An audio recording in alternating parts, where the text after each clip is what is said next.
Sabe aquele dilema que quase toda organização enfrenta? Aquela briga interna que parece não ter fim? De um lado, a gente precisa se manter relevante, inovar. Do outro, não dá para perder a própria identidade, né? Pois é.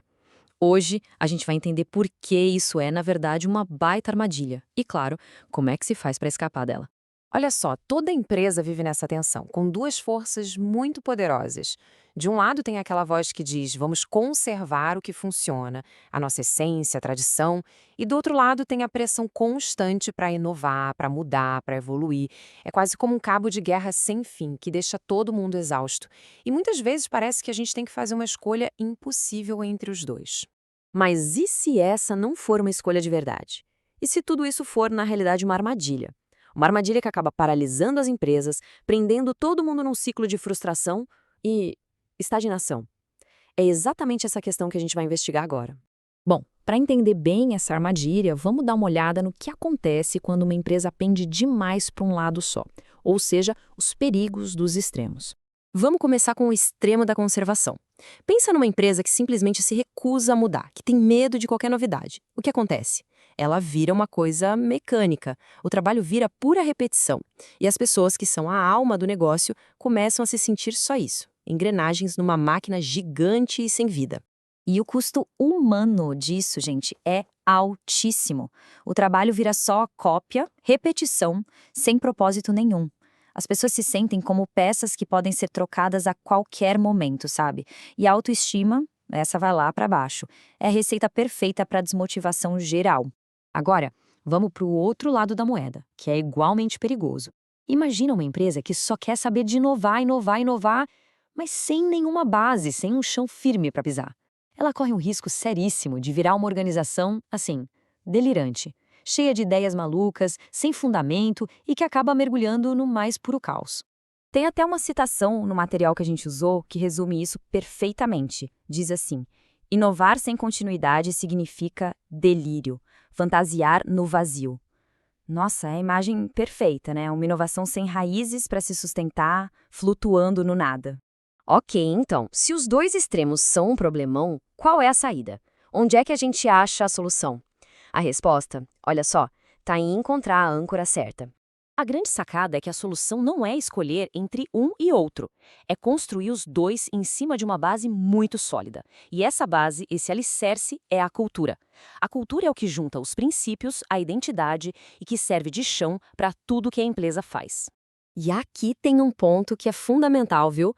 Cultura não é uma peça de museu que fica lá parada pegando poeira. Muito pelo contrário, ela é um território sempre em renovação. A tradição, quando bem entendida, não prende a gente. Na verdade, ela vira uma plataforma de lançamento para um crescimento que faz sentido, que é sustentável. Legal.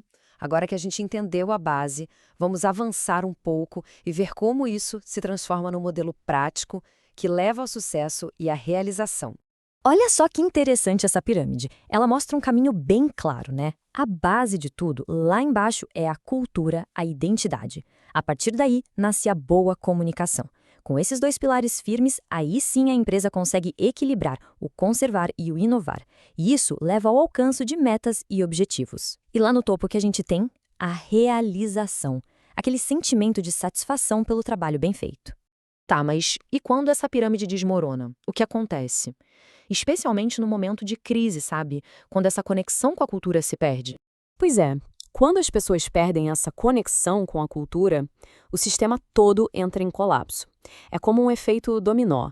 Primeiro, a comunicação falha. Depois, a motivação e o propósito somem. O trabalho perde o sentido. E aí não tem jeito, as pessoas começam a procurar uma porta de saída. E aqui vem o ponto mais importante de todos. Uma crise não é um sinal para pular fora do barco, sabe? Muito pelo contrário. É justamente nesse momento que se deve fortalecer as relações e não deixar que elas se desfaçam.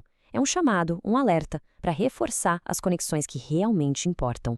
Isso nos leva direto para a ação mais poderosa, mais importante, que uma liderança pode tomar quando as coisas ficam difíceis.